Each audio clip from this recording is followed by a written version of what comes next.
सांस्कृतिक कार्यक्रमाच्या सुरुवातीला आजच्या महिन्यात ज्यांचे वाढदिवस आहेत त्यांना आपण शुभेच्छा देऊ आणि मग कार्यक्रमाला सुरुवात करू. मी एकेकांची नावं घेतो.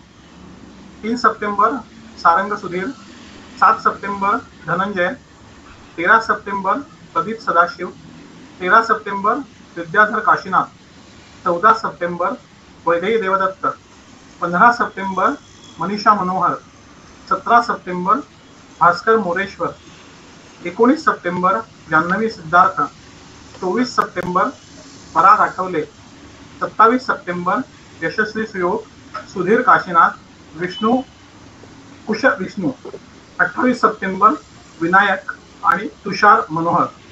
या सगळ्यांना आपल्या फाउंडेशन तर्फे आणि सांस्कृतिक समितीतर्फे वाढदिवसाच्या मनपूर्वक शुभेच्छा. कार्यक्रमाची सूत्र मी आता सतीश काकांकडे सोपवतो. काका, तुम्ही कार्यक्रमाला सुरुवात करा. ठीक आहे. जसं स्वप्नीलजी सांगितलं तसा आपला आता 30वा कार्यक्रम आहे. आपण आपल्या विषयांमध्ये वैविध्य राखण्याची आपली परंपरा यावेळी कायम ठेवली आहे आणि यावेळेचा विषय आहे सण उत्सवामागचे विज्ञान. आणि वक्ते आहेत श्री दामोदर कृष्णाजी सोमण, प्रख्यात पंचांगकर्ते आणि खगोल अभ्यासक. मी वक्त्यांचा परिचय करून देतो. खरं तर त्यांचं नाव माहीत नाही असे फार थोडे लोक असतील, परंतु त्यांचा विस्तृत परिचय करून देणं आवश्यक आहे. मुंबईच्या VJTI मधून टेक्स्टाईलची पदवी घेतल्यानंतर त्यांनी मफतलाल वस्त्रोद्योग समूहात 25 वर्ष नोकरी केली. 1992 मध्ये वयाच्या 50व्या वर्षी खगोलशास्त्राच्या अभ्यासासाठी त्यांनी नोकरीतून स्वेच्छानिवृत्ती घेतली. आता 1992 मध्ये 50व्या वर्षी स्वेच्छानिवृत्ती घेतली म्हणजे आता ते 82 वर्षाचे आहे. खगोलशास्त्राच्या प्रचारार्थ आतापर्यंत 9,000हून अधिक व्याख्यानं आणि खग्रास सूर्यग्रहण, धूमकेतू, गीतारहस्य या विषयांवर प्रत्येकी 100 व्याख्यानांचा संकल्प त्यांनी पूर्ण केलाय. गेली 51 वर्ष निर्णय सागर व ढवळे पंचांगाचे खगोल गणित ते सातत्याने करत आहेत. शिवाय गेली 51 वर्ष लोकमत, श्री महालक्ष्मी, वनवासी कल्याण आश्रम, महाराष्ट्र दर्शन अशा अनेक दिनदर्शिका ते तयार करत आहेत. गेली 60 वर्ष वृत्तपत्रातून खगोलशास्त्र या विषयावर त्यांचे सातत्याने लेखन चालू असतं आणि आकाशवाणी, मुंबई दूरदर्शन आणि टेलिव्हिजनच्या इतर वाहिन्यांवरील अनेक कार्यक्रमात त्यांचा सहभाग असतो. मराठी विज्ञान परिषद ठाणे या संस्थेचे ते अध्यक्ष आहेत. मराठी ग्रंथसंग्रहालय ठाणे या संस्थेचे ते विश्वस्त आहेत. माथेरान येथील आकाशगंगा प्रकल्प निर्मितीत त्यांनी मार्गदर्शन केले. तारांगण आपल्या दारी हा आदिवासी मुलांसाठी आकाश दर्शक प्रोजेक्ट त्यांनी कार्यान्वित केलाय. ठाणे नगरीत भरलेल्या 84व्या अखिल मराठी साहित्य संमेलनाचे ते संयोजक होते आणि खग्रास सूर्यग्रहण, धूमकेतू, आकाश दर्शन, आपले सण उत्सव आदी अनेक विषयांवर त्यांनी पुस्तकंही लिहिलेली आहेत. त्यांना आतापर्यंत बरेच पुरस्कारही मिळालेले आहेत. ठाणे महानगरपालिकेचा पहिला ठाणे भूषण हा पुरस्कार त्यांना मिळालाय. ठाणे महानगरपालिकेचा कविवर्य P. सावळाराम लेखन पुरस्कार त्यांना मिळालाय. लोकमत समूहातर्फे ठाणे आयकॉन हाही सन्मान त्यांना मिळालाय. रोटरी क्लब ठाणेतर्फे व्होकेशनल अवॉर्ड त्यांना देण्यात आले. राज्य खगोल अभ्यासक मंडळ यांच्यातर्फे सन 2022 मध्ये त्यांना जीवन गौरव पुरस्कार देऊन गौरवण्यात आले आणि मराठी विज्ञान परिषद मुंबईतर्फे उत्कृष्ट विज्ञान प्रचारक म्हणूनही पुरस्कार त्यांना मिळालेला आहे. मला वाटतं त्यांचा परिचय ऐकल्यानंतर ते किती व्यासंगी आहेत, किती अनुभवी आहेत आणि किती काम त्यांनी केले याची आपल्याला कल्पना आली असेल. मी त्यांना विनंती करतो की त्यांनी सूत्र हातात घ्यावी आणि आपला विषय मांडावा. नमस्कार. पहिल्यांदा आठवले ट्रस्ट जो आहे त्यांच्या संचालकांचे आभार मानतो की माझा विषय तुमच्यापर्यंत पोहोचवण्याची संधी त्यांनी मला दिली आणि विषयाचा अर्थात सण उत्सव या मागचं विज्ञान ते जाणून घ्यायचं. पण त्याच्या अगोदर मला एक विनंती करायची आहे. माझा विषय ऐकल्यानंतर जर तुमच्या मनामध्ये प्रश्न असतील तर जरूर विचारा, कारण मूळ उद्देश तोच आहे की मनातील प्रश्नांची उत्तरं देणं. तर सण उत्सव मागचं कारण मी सांगतो, पण त्यापूर्वी पंचांग ज्याच्यावरून आपण सण उत्सव जे पाहतो, आताच्याच भाषेत तर कॅलेंडर म्हणायचं, दिनदर्शिका. पण दिनदर्शिका हा पंचांगस्थच मजकूर फक्त ग्रेगोरियन कॅलेंडर इंग्रजी कॅलेंडरमध्ये दिलेला असतो, कारण बघायला सोपं जातं, पंचांग बघायला कठीण जातं, म्हणून तसा तो असतो. आता पंचांगाबद्दल बघूया आपण कशी प्रगती झाली. आपल्याला माहिती असेल कदाचित, आपण 5 अंगांमुळे त्याला पंचांग म्हणतो. तिथी, वार, नक्षत्र, योग आणि करण हे 5 अंग आहेत, त्यामुळे त्याला पंचांग म्हणतो. पण हे एकदम 5 अंग आली नाहीत. पूर्वी एकांग, द्व्यंग, त्र्यंग, चतुरंग आणि पंचांग असं त्याचं स्वरूप बदलत गेलं. आता तर त्याच्यामध्ये कॅलेंडरमध्ये मेनू असतो, अनेक गोष्टी असतात मागच्या बाजूवरती, त्या वाचक वाचतात. आता हे कधीपासून सुरू झालं पंचांग भारतामध्ये, तर तिथी जी आपण म्हणतो, म्हणजे चंद्र आणि सूर्यामध्ये 12 अंश अंतर. इथे एक गोष्ट लक्षात घ्यायला पाहिजे तिथीच्या बाबतीत, की हे पृथ्वीच्या मध्यातून सूर्याच्या मध्यात आणि चंद्राच्या मध्यात असा कोण 12 अंश झाला पृथ्वीच्या मध्यामध्ये, तर एक तिथी होते. आणि तिथी म्हणजे चंद्राची स्थिती आपल्याला कल्पना असेल तर ही इसवी सन पूर्व 1500, म्हणजे 1500 मध्ये 2000 जर मिळवले तर 3500 वर्षांपूर्वीपासून भारतीयांना माहीत होती. आणि कालगणनेमध्ये तिथीचं स्थान इसवी सन पूर्व 1500 पासून आहे. त्यानंतर वार, आपला जो वार आहे तो सूर्योदयापासून सूर्योदयापर्यंत असतो पंचांगातील. पाश्चात्य लोकांचा वार मध्यरात्री बदलतो. आता मध्यरात्री 12 वाजले कसे कळणार? घड्याळाचा शोध लागण्यापूर्वी कळणं कठीण होतं. भारतीयांची पद्धत बघा, सूर्योदय झाला की सर्वांना कळतो आणि सूर्योदय झाल्यानंतर वार बरोबर बदलतो, ही गोष्ट सर्वांना समजते. हे विशेष आहे. म्हणजे मध्यरात्रीचा वार आधुनिक काळामध्ये तो आपण अंगीकारतो, तो पाळतो, परंतु सूर्योदय टू सूर्योदय हा वार जो आहे हा वैज्ञानिक दृष्टिकोनातून, कारण घड्याळ नव्हतं त्यावेळी, मध्यरात्रीचे 12, 11, 12 आणि 1 हे कळणं कठीण होतं. तर सूर्योदय सगळ्यांना कळायचा, म्हणून वार तिथपासून सुरू असायचं. नक्षत्र म्हणजे क्रांती वृत्त जे आहे, सूर्य मार्ग वृत्त, त्याचे 27 भाग केलेत. प्रत्येक विभागाला नक्षत्र म्हणतात. चंद्र ज्या नक्षत्रात असतो ते पंचांगात दिले असतं. आता वार हे इसवी सन पूर्व 1000 वर्षापासून आलेले. नक्षत्र ही मात्र इसवी सन पूर्व 1500 म्हणजे 3500 वर्षापासून भारतीयांना ज्ञात आहेत. आणि योग हे अंग आहे, अर्थात चंद्राचा भोग आणि सूर्याचा भोग यांची 800 कला झाली की एक योग होतो. असे 27 योग आहेत. आणि कर्ण म्हणजे अर्धी तिथी. तर योग हे उशिरा आले, इसवी सन 700 नंतर योग हे पंचांगात आले. आणि करण हे इसवी सन पूर्व 1500. म्हणजे तिथी आणि नक्षत्र आणि करण हे 3 अंग इसवी सन पूर्व 1500 पासून आपल्याला माहिती आहेत. आणि त्याचा रेकॉर्ड आहे, म्हणजे त्याचे पुरावे इतिहासात सापडतात.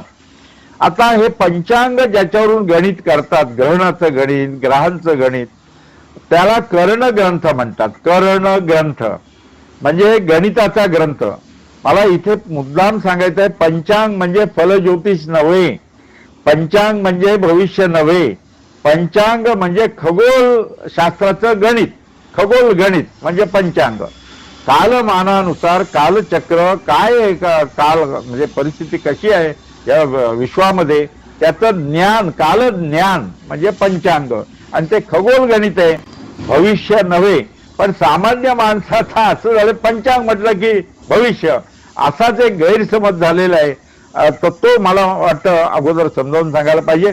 आणि आता हे कसं ज्ञान होतं आपल्याला माहिती असेल, याचं वैदिक कालखंड म्हटला म्हणजे इसवी सन पूर्व 1500 पर्यंतचा, तर त्यावेळी सौर वर्ष माहित होतं भारतीयांना. ऋग्वेद आणि संहिता ज्या लिहिल्या गेल्या त्या काळामध्ये एक वर्ष 360 दिवसांचं हे माहित होतं. तसा रेकॉर्ड त्याचा सापडतो इतिहासामध्ये. नंतर चांद्र महिन्याला नावं मात्र चैत्र वैशाख नव्हती त्या काळी, तर मधु माधव शुक शुची नभ नभस्य ईश ऊर्जा सहज तपस आणि तपस्य अशी नाव होती. दक्षिणायन उत्तरायण हे सुद्धा ज्ञात होतं इसवी सन पूर्व 1500 या कालामध्ये. आणि 6 ऋतू होते ते माहित होतं. 27 नक्षत्रांचं ज्ञान होतं. अधिक महिना त्या काळात सुद्धा होता. म्हणजे इसवी सन पूर्व म्हणजे ऋग्वेद काळामध्ये, ऋग्वेदामध्ये अधिक महिन्याचा उल्लेख आहे. इंटर कॅलरी मंत्र ज्याला म्हणतात तो अधिक महिना त्या काळात होता. वसंत संपात पासून वर्षारंभ होत असे. असा हा काळ अज्ञात काळापासून इसवी सन पूर्व 1500. त्यावेळी गणित कुठल्या ग्रंथावरून करीत होते हे मात्र आता ती माहिती उपलब्ध नाही. त्यानंतरचा वेदांग ज्योतिष हा खंड आणि त्याचा ग्रंथ उपलब्ध आहे गणिताचा कर्ण ग्रंथ. त्याचं नाव आहे वेदांग ज्योतिष. आणि लगद ऋषीनं हा ग्रंथ लिहिला. लगद ऋषी काश्मीरमध्ये राहत होता असा उल्लेख सापडतो. आणि इसवी सन पूर्व 1400 म्हणजे जवळजवळ 3400 वर्षापूर्वी हा वेदांग ज्योतिष हा ग्रंथ लिहिला. हे संस्कृत मध्ये आहे. 44 श्लोक आहेत त्याच्यामध्ये. आणि त्या संस्कृत श्लोकांचा अर्थ लावण्याचं काम अनेक पाश्चात्य विद्वानांनी केलं. पुस्तकं लिहिले इंग्रजीमध्ये त्याच्यावरती वेदांग ज्योतिष. आणि आपले लोकमान्य बाळ गंगाधर टिळक यांनी सुद्धा या 44 श्लोकांचा अर्थ लावण्याचा प्रयत्न केलेला आहे आणि त्यांनी अर्थ लावलेला आहे. कारण पाश्चात्य लोकांनी लावलेला अर्थ नाहीये, टिळकांनी लावलेल्या अर्थामध्ये बदल काय फरक आहे ते त्यांनी सांगितलंय. माझे मित्र प्राध्यापक मोहन आपटे यांनी ग्रंथ लिहिलाय. या वेदांग ज्योतिष ग्रंथ अवेलेबल आहे अभ्यासकांना, कर्ण ग्रंथ. आणि त्याचं भाषांतर केलेलं ते सुद्धा अवेलेबल आहे. मराठीमध्ये आहे आणि इंग्रजीमध्ये सुद्धा आहे. त्यानंतरचा कालखंड म्हणजे सिद्धांत ज्योतिष कालखंड म्हणजे इसवी सन 400 पासून आतापर्यंत म्हटलं तरी चालेल. म्हणजे आर्यभट्ट होऊन गेले 499 मध्ये. त्या काळामध्ये सूर्य सिद्धांत नावाचा ग्रंथ आला. आणि हा ग्रंथ लाट नावाच्या ग्रस्थांनी लिहिलेला आहे. याच्यामध्ये 14 प्रकरण आहेत. हा ग्रंथ माझ्याजवळ आहे. वेदांग ज्योतिषपणे हा पण सूर्य सिद्धांत ग्रंथ आहे. पंचांग करते सूर्य सिद्धांत ग्रंथावरून पंचांग करायला लागले. सण उत्सव वगैरे हे लिहायला लागले त्याच्यावरून.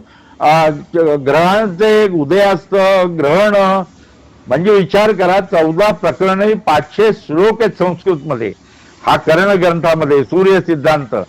आणि हा सूर्य सिद्धांत 1000 वर्ष पंचांग करते या सूर्य सिद्धांत ग्रंथावरून पंचांग करीत होते. 1000 वर्ष. अर्थात आकाशामध्ये बदल होत गेला आणि तसा तो बदल गणितामध्ये केला गेला नाही. आणि हे कोणाच्या लक्षात आलं किंवा पंचांगात वेगळं दिलेलं आहे आणि आकाशात वेगळं घडतंय.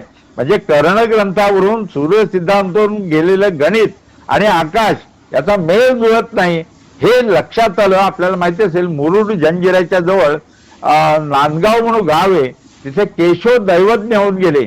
त्यांच्या लक्षात आलं पूर्वी काय व्हायचं, छापील पंचांग नव्हती. जोशी आडनावाची माणसं गणित करायचे आणि गावात पंचांग सांगायचे संक्रांत कधी आहे, ग्रहण कधी आहे, आणि त्याचा ते लोक देतील त्याच्यावरती त्यांचा उदरनिर्वाह चालायचा. असं पंचांग होतं. परंतु हे नांदगावचे केशव दैवज्ञ यांनी एकदा ग्रहण सांगितलं आणि ग्रहण दिसलं नाही. म्हणजे बघा सूर्य सिद्धांतावरून केलेलं गणित चुकायला लागलं. तिथे जंजिरा किल्ला आहे, तिथे मुसलमान वजीर होता.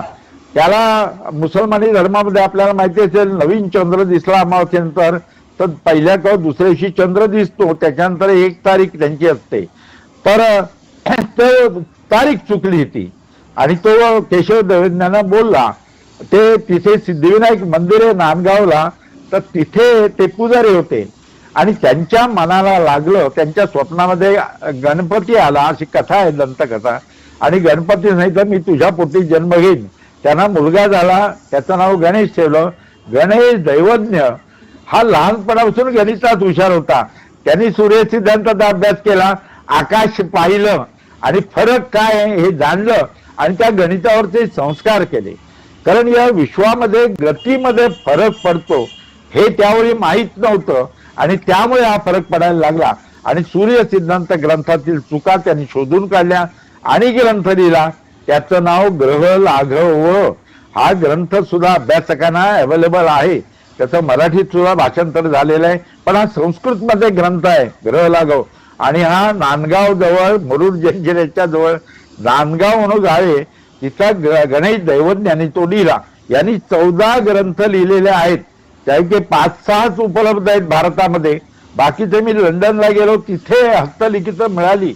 मी पंतप्रधानांना कळवलंय की तुम्ही त्याच्या आम्हाला झेरॉक्स प्रत तरी पाहिजे. मी तिथे पण ते मागणी केलेली आहे. लक्षात घ्या, आपल्या भारतावरती आक्रमण झाली, मुसलमानांनी जाळून टाकलं आपलं लायब्ररी असतील, विद्यापीठांच्या लायब्ररी विशेषतः हस्तलिखित, आणि इंग्रजांनी पळवून नेली. तर तिथे मला ग्रंथ सापडले, भरती ओटीवरती त्यांचं पुस्तक आहे. तर भारतातले पंचांगकर्ते ग्रह लागवरून पंचांग करायला लागले. पहिलं सूर्य सिद्धांत, नंतर ग्रह लागव, आणि ग्रह लागव वरून केलेलं पंचांग बरोबर यायला लागलं, आकाशाशी जुळायला लागलं. पण नंतर 1920च्या सुमाराला पुन्हा गडबड झाली. पंचांगामध्ये ग्रहण दिलं होतं आणि आकाशात दिसलं नाही. आकाश आणि पंचांग यात फरक पडायला लागला. हे कोणाच्या लक्षात आलं? तर लोकमान्य बाळ गंगाधर टिळकांच्या लक्षात आलं. हे बरोबर नाही, म्हणजे ग्रह लागावरून केलेलं गणित बरोबर येत नाही, आकाशाची जुळत नाही, हे त्यांच्या लक्षात आलं. जसं गणेश दैवज्ञांच्या, केशव दैवज्ञांच्या आलं, त्यांनी ग्रंथ लिहिला, तसं टिळकांच्या लक्षात आलं. आणि 1920 सालच्या केसरीमध्ये त्यांनी जाहिरात दिली लोकमान्य टिळकांनी, जर कोणी ग्रह लाघव ग्रंथावरती संस्कार करून नवीन ग्रंथ लिहील, जर आकाशाशी जुळेल, त्याला मी 1000 रुपये बक्षीस देईन. विचार करा, आव्हान मोठं होतं. कारण खगोलशास्त्र गणित यायला पाहिजे, आकाशाचं निरीक्षण करायला पाहिजे आणि ग्रह लाघवचा अभ्यास करायला पाहिजे आणि बरोबर ॲक्युरेट गणित करायला पाहिजे. तेव्हा नागपूरचे डॉक्टर केशव लक्ष्मण दप्तरी हे पुढे आले आणि त्यांनी 1924 साली ग्रंथ लिहिला. त्याचं नाव कर्ण कल्पलता. हा मराठी आणि संस्कृतमध्ये ग्रंथ आहे. याच्या पूर्वीचे कर्ण ग्रंथ संस्कृतमध्ये आहेत. मला मुद्दाम सांगायचं आहे, लोकमान्य बाळ गंगाधर टिळकांनी राजकीय धकाधकीमध्ये त्यांचं आयुष्य गेलं तरी सुद्धा दृढ गणित पाहिजे. म्हणजे जसं आकाशात दिसेल तसं पंचांग पाहिजे, पंचांगकर्त्यांची ऑब्झर्वेटरी पाहिजे, असं लोकमान्य टिळकांनी म्हटलेलं आहे. त्यांनी मुंबईला परिषद घेतली पंचांगकर्त्यांची की दृढ गणितासाठी तुम्ही ग्रंथ प्रामाण्य होऊ नका, आकाशात दृढ गणित घ्या, असं पंचांगकर्त्यांना आवाहन केलं. ऐकायला तयार नव्हते त्या काळामध्ये, विचार करा. मग त्यांनी लोकमान्य टिळक इतके विद्वान की त्यांनी शंकराचार्यांच्या अगोदर समजूत घातली आणि प्रत्येक सभेमध्ये शंकराचार्यांना आणलं, कारण शंकराचार्यांच्या तरी हे पंडित ऐकतील. आणि मुंबईची परिषदेमध्ये निष्पन्न झालं नाही, मग त्यांनी पुण्याला परिषद घेतली पंचांगकर्त्यांची आणि ज्योतिषांची, तिथे सुद्धा एकमत झालं नाही. मग 1920 साली सांगलीला परिषद घेतली फेब्रुवारी महिन्यामध्ये आणि त्याला 100 वर्ष झाली. म्हणून 2020 मध्ये माझं व्याख्यान सांगलीला ठेवलं होतं. लोकमान्य टिळक प्रत्येक सभेमध्ये त्या पंचांगकर्त्यांच्या शंकराचार्यांना घेऊन जात. शंकराचार्यांचं म्हणणं लोक ऐकतील, पण लोक ऐकत नव्हते. पण सांगलीला लोकांनी पाठिंबा दिला दृढ गणिताला की आम्ही सूर्य सिद्धांत ग्रंथाचं गणित स्थूल गणित घेणार नाही, ग्रह लाघवचं स्थूल गणित घेणार नाही, दृढ गणित आम्ही त्याच्यावरूनच पंचांग करू, असं पंचांगकर्त्यांनी मान्य केलं 1920 साली त्या सभेमध्ये. अर्थात त्याच्यानंतर जवळजवळ 30 ते 1 वर्षांनी संपूर्ण भारतात पंचांगकर्त्यांनी दृढ गणित स्वीकारलेले आहे. आता मी पंचांग करतो ते संगणकावरती करतो. काय आहे, पृथ्वीच्या गतीमध्ये, सगळ्या गतीमध्ये बदल होतो. तो पूर्वीच्या कर्ण ग्रंथामध्ये ऍडजस्ट केला जात नसे. त्यामुळे कर्ण ग्रंथ काही कालानंतर आकाशाची जुळत नसे. मूळ उद्देश असा की आपले सण उत्सव हे आकाशाशी निगडीत पाहिजेत, ऋतूंचे निगडीत पाहिजेत, हा मूळ उद्देश होता. तो सफळ होत नव्हता. म्हणून आपण श्रेय द्यायला पाहिजे दृक गणितासाठी तर केशव लक्ष्मण दप्तरी यांनी कर्णकल्पचा ग्रंथ 1924 साली लिहिला. केसरी मराठा ट्रस्टने त्यांना 1000 रुपये बक्षीस जे लावलं होतं ते दिलं, कारण लोकमान्य टिळकांचं 1 ऑगस्ट 1920 निधन झालं. त्यामुळे अर्थात लोकमान्याला श्रेय द्यायला पाहिजे दृक गणितासाठी. आत्ता जो वाद चाललेला आहे गणपती संबंधी, गणेश चतुर्थी संबंधी, तो लगेच सांगतो. एक पंचांगकर्ते आहे ते सूर्य सिद्धांत ग्रंथावरून पंचांग करतात अजूनही. आता सूर्य सिद्धांत ग्रंथ हा स्थूल आहे, त्याच्यामध्ये एकमत नाहीये. सूर्य सिद्धांत ग्रंथावरून 3 पंचांग निघतात आणि त्याच्यामध्ये सुद्धा मतभिन्नता आहे, तिथी समाप्ती जुळत नाही. अशा स्थूल गणितावरून ते पंचांग करतात आणि त्यांची मध्यान्हकाली भाद्रपद शुक्ल चतुर्थी पाहिजे ती 18 तारखेला सूर्य सिद्धांत ग्रंथाप्रमाणे येते, दृक गणिताप्रमाणे येत नाही. अर्थात ते सूर्य सिद्धांतावर गणित करतात म्हणून त्यांनी सांगितलं 18 सप्टेंबरला गणेश चतुर्थी आहे असं त्यांनी निवेदन केलं. पण दृक गणिताप्रमाणे, दृक गणित म्हणजे पुन्हा सांगतो, पंचांगात जसं आहे तसं आकाशात पाहिजे आणि जसं आकाशात आहे तसं पंचांगात पाहिजे. हे लोकमान्य टिळक किंवा ग्रह लागवकार, केशव दैवज्ञ, गणेश दैवज्ञ त्यांचं मत होतं. ते दृक गणित आता पंचांगकर्त्यांनी स्वीकारलं. भारत सरकारचं पंचांग सुद्धा त्याप्रमाणे होतं, प्रसिद्ध होतं दृक गणितावरती. दृक गणित बहुतेक सर्व पंचांगकर्त्यांनी स्वीकारलेलं आहे. तर सूर्य सिद्धांत ग्रंथाचं वरून केलेलं गणित हे स्थूल आहे. अर्थात आता संगणकावरती करतो. बदल काय होतो तुम्ही सांगतो आता तुम्हाला. टायडल फोर्सेसमुळे चंद्र पृथ्वीपासून दरवर्षी 3.8 सेंटीमीटरनी दूर जातोय, पुन्हा जवळ येणार नाहीये. चंद्र पृथ्वीपासून सरासरी 3,84,000 किलोमीटर अंतरावरती आहे आणि तो दरवर्षी 3.8 सेंटीमीटरनी दूर जातोय टायडल फोर्सेसमुळे. तसा पृथ्वीचा वेग मंदावतोय अनेक कारणाने. तर त्यामुळे हा गणितामध्ये फरक पडतो आणि पूर्वीचं गणित आणि आताचं गणित खूप फरक आहे. आता दृक गणित आहे, ॲक्युरेट आहे आणि संगणकावरती ही जी एरर आहे ती ऍडजस्ट केली जाते ऑटोमॅटिक. त्यामुळे आता पुढच्या 100 वर्षात ग्रहण कधी दिसणार आहेत किंवा गणेश चतुर्थी कधी आहे किंवा गुढीपाडवा कधी आहे हे आता आम्ही सांगू शकतो, कारण कम्प्युटरवरती गणित केल्यामुळे आता ते सोपं झालं. सोपं तर झालंच, पण त्याचं नातं आकाशाशी आहे.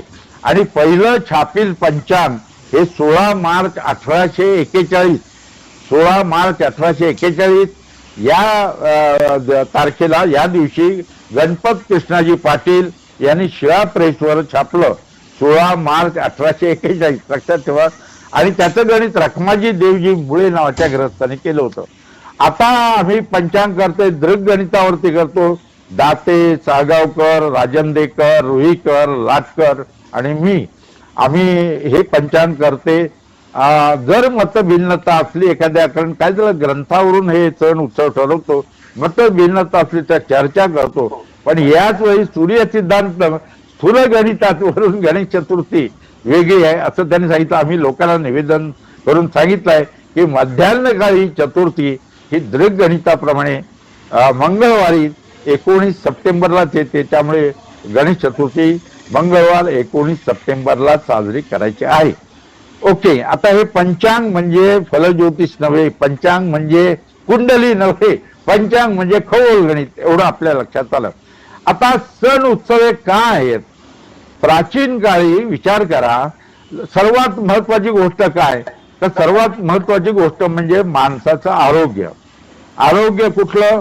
शरीराचं आरोग्य आणि मनाचं आरोग्य. शरीराचं आरोग्य हे कशावर अवलंबून असतं? आहारावरती अवलंबून असतं. आहार कसा घेतला म्हणजे शरीराचं आरोग्य चांगलं राहतं. ऋतूप्रमाणे आहार घेतला की शरीराचं आरोग्य चांगलं राहतं. आपल्याला माहिती आहे. बघा, डॉक्टरकडे गर्दी होते ना, तो ऋतू बदल झाला की गर्दी होते, कारण आहारात तसा बदल केला जात नाही म्हणून गर्दी होते, आजारी पडतात जास्त ऋतू बदल झाला की. तर ऋतूप्रमाणे लोक आहार कधी घेतील? जर सणांची रचना ऋतूप्रमाणे केली तर लोक ऋतूप्रमाणे आहार घेतील. हे प्राचीन काळी लक्षात आलं, म्हणून सणांची रचना ही ऋतूप्रमाणे केलेली आहे.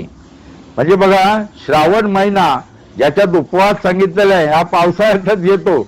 याचं कारण असं, पावसाळ्यात चलनवलन कमी होतं, शेतीची कामं झालेली असतात आणि हलक्या आहाराची शरीराला आवश्यकता असते आणि पुण्य मिळेल असं म्हटलं तर लोक करतील, म्हणून श्रावण महिन्यामध्ये उपवास सांगितलेले आहेत. खरं म्हणजे त्याच्या मागचं विज्ञान आरोग्य शरीराचं चांगलं राहावं यासाठी आहे, हे लक्षात घ्यायला पाहिजे. त्यानंतर मनाचं आरोग्य चांगलं राहण्यासाठी उत्सवांची रचना केलेली आहे. वर्षभरात असे उत्सव असतात की एकत्र आपण येतो आणि एकत्र आल्यामुळे आनंद वाटतो, दुःख चिंता विसरतो. तो उत्सव हे मनाच्या आरोग्यासाठी आणि सण हे शरीराच्या आरोग्यासाठी आहेत, ही गोष्ट लक्षात ठेवायला पाहिजे. पण सण हे चंद्रावलंबून आहेत आणि ऋतू हे सूर्यावलंबून आहेत, म्हणून चांद्र सौर पद्धतीचा मेळ हा भारतीय पंचांगामध्ये घातलेला आहे.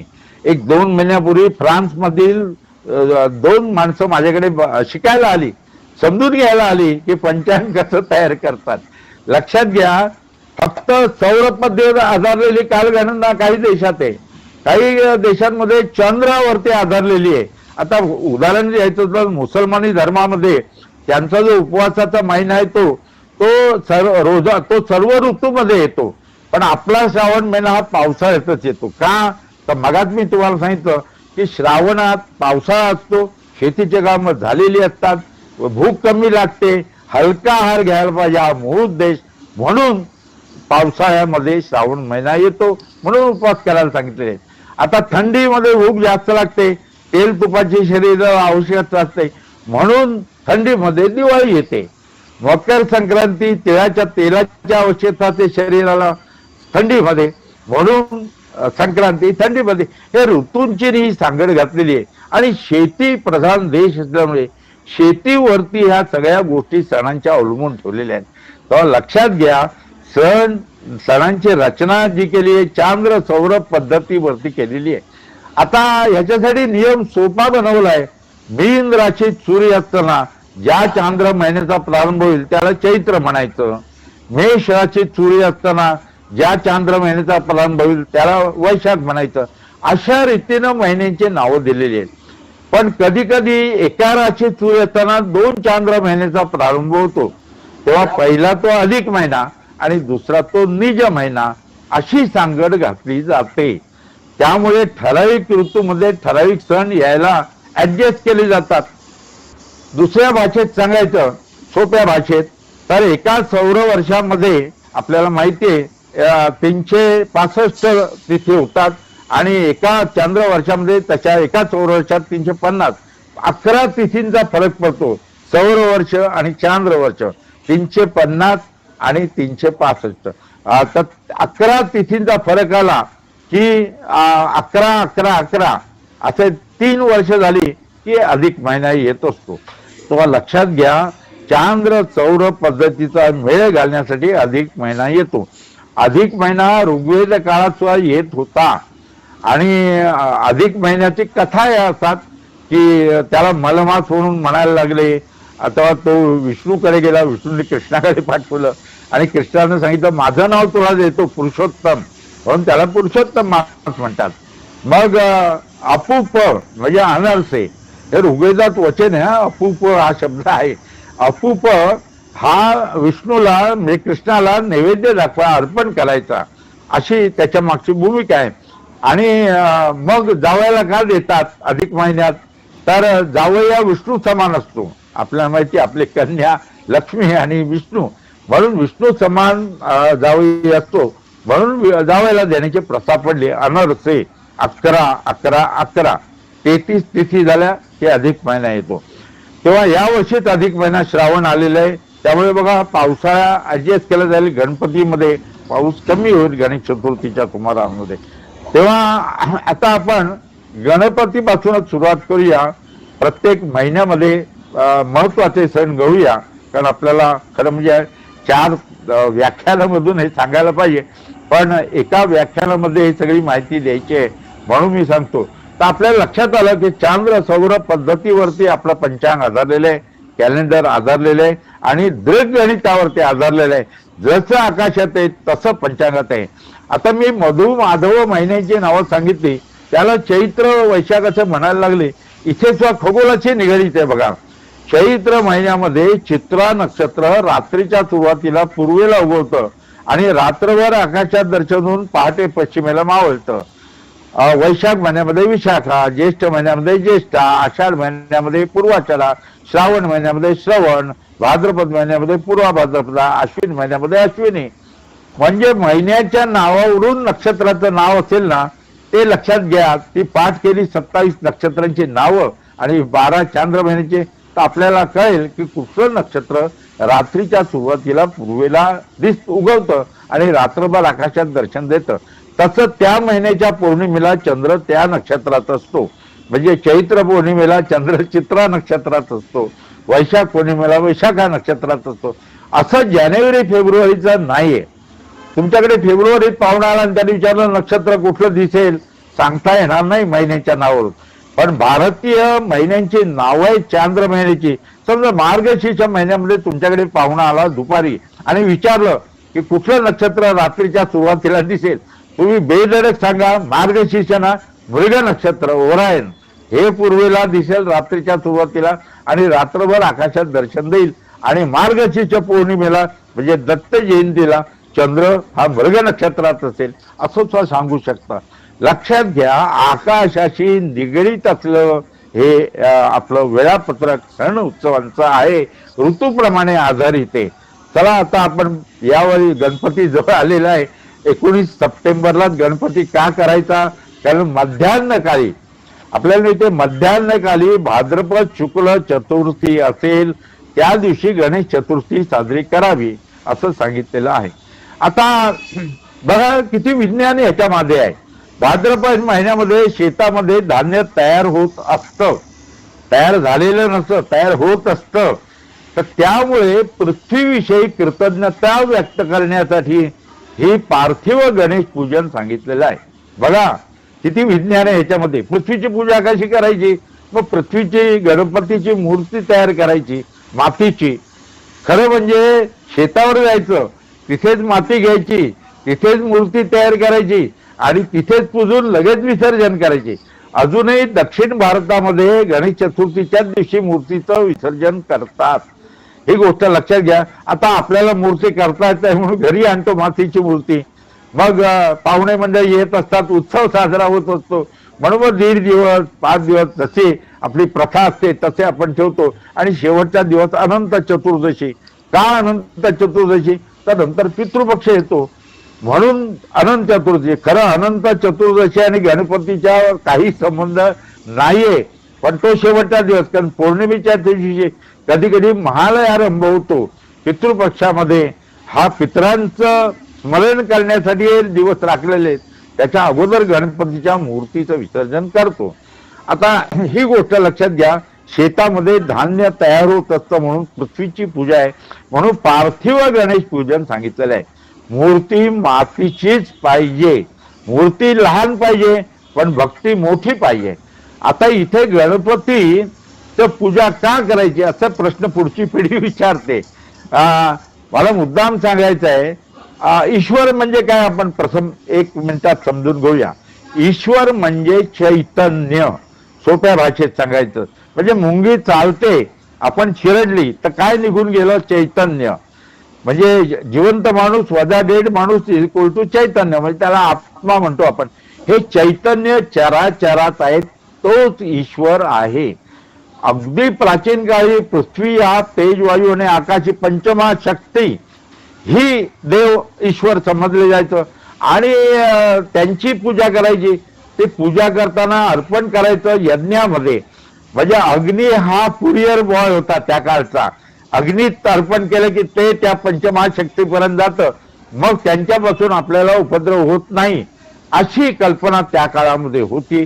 पण यज्ञामध्ये बळी देण्याची प्रथा दुर्दैवानं सुरू झाली म्हणून भगवान श्रीकृष्णाने सांगितलं की यज्ञ करणं आणि आपलं कर्तव्य पूर्ण करणं हे समान आहे, तीच पूजा आहे असं झालं.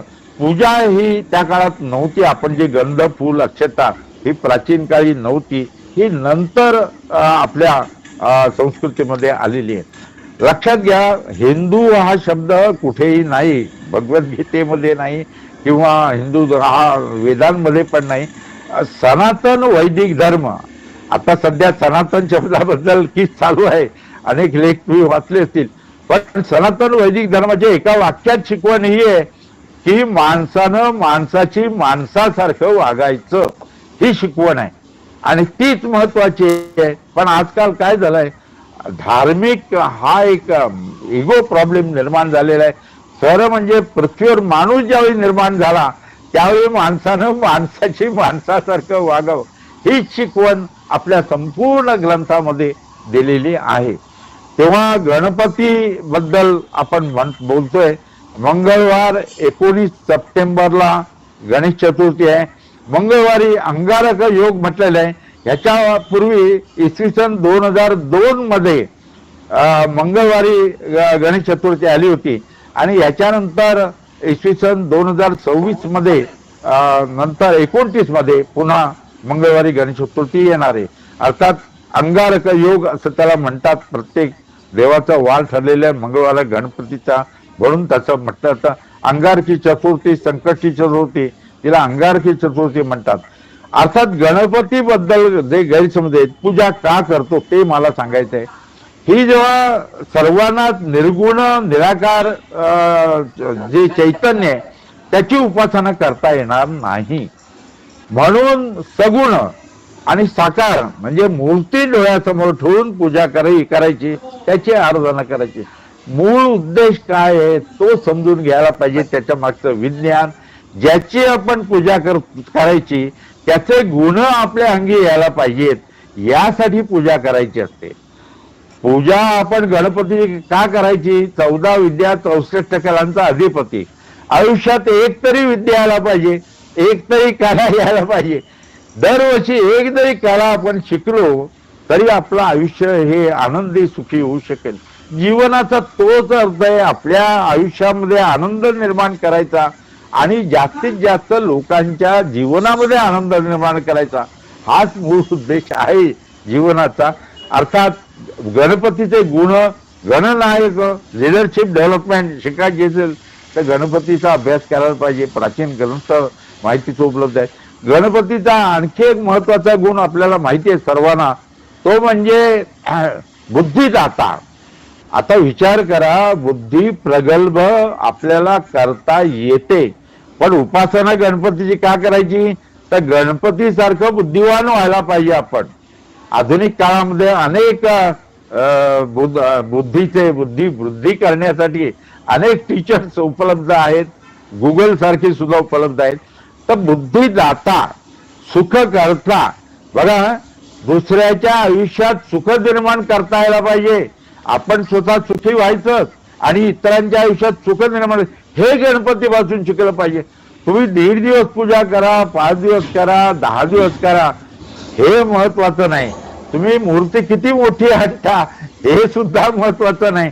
तुम्ही किती भक्तिभावानं उपासना करून गणपतीचे गुण आपल्या अंगी आपण घेतो मेहनत करून, हे महत्वाचं आहे. तेव्हा ही पृथ्वीची पूजा आहे, मातीची मूर्ती पाहिजे. अर्थात पार्थिव गणेश पूजन महत्वाचं आहे, हे मी तुम्हाला सांगितलं.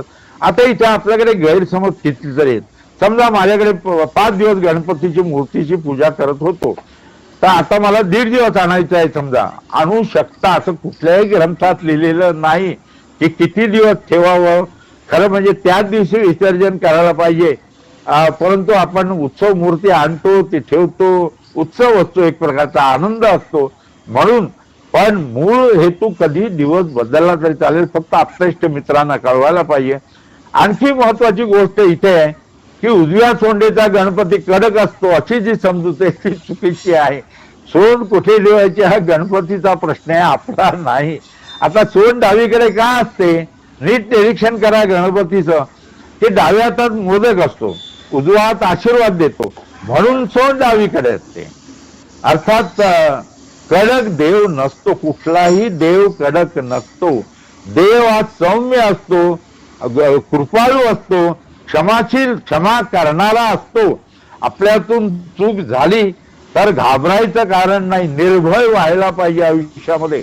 आणि घाबरायचं कारण नाही. आता मातीची मूर्ती कधीतरी दुभंगते, कधीतरी क्रॅक पडू शकतो पूजा करताना हात लावून सुद्धा, किंवा लहान मुलांचा हात लावून. घाबरायचं कारण नाही, लगेच विसर्जन करायचं. लक्षात ठेवा, निर्भयता पाहिजे आयुष्यात. निर्भय राहिल्यानं आपलं आरोग्य चांगलं राहतं, मनस्वास्थ्य चांगलं राहतं, आणि देव कधीही कोणाचं वाईट करीत नाही. जर वाईट करीत असता तो देवच नव्हे. या भाषेत मी सांगतो, तेव्हा गणपतीचे हे 15 दिवस जे जातात अनंत चतुर्दशीपर्यंत आनंदाचे असतात, उत्सवाचे असतात. लोकमान्य टिळकांनी सार्वजनिक गणेश चतुर्थीची प्रथा सुरू केली. त्यामुळे स्वरूप त्याचं शैक्षणिक राहायला पाहिजे, यासाठी प्रयत्न करायला पाहिजे. आपण उत्सव साजरा करताना त्याचा उपद्रव निसर्गाला होता कामा नये, इतर कोणालाही होता कामा नये. म्हणून आरती ओरडून म्हणायची नाही, आर्त स्वरात म्हणायची. ऐकल्यानंतर आनंद वाटला पाहिजे. लक्षात घ्या, गणपती अथर्व शीर्ष म्हटलं पाहिजे. अथर्व, थर्व म्हणजे हलणे, अथर्व म्हणजे स्थिर राहणे, शीर्ष म्हणजे डोकं. लक्षात घ्या, अथर्वण ऋषींनी स्वतः ते अनुभवून लिहिलेलं आहे. अर्थात हे सर्व आहे ना, या गोष्टी या मनासाठी आहेत. मन पवित्र राहावं, मन कार्यशील राहावं, यासाठी ही पूजा अर्चा सांगितलं आहे. अर्थात याच्या मागे आपण पूजा करताना मूळ उद्देश लक्षात ठेवला ना वैज्ञानिक दृष्टिकोनातून, तो म्हणजे गणपतीचे गुण आपल्या अंगी यायला पाहिजेत. त्यानंतर पितृपंधरवडा येतो, भाद्रपद कृष्ण पक्ष येतो. पितरांचं स्मरण करणं, पितृपक्ष हा वाईट नसतो, लक्षात घ्या.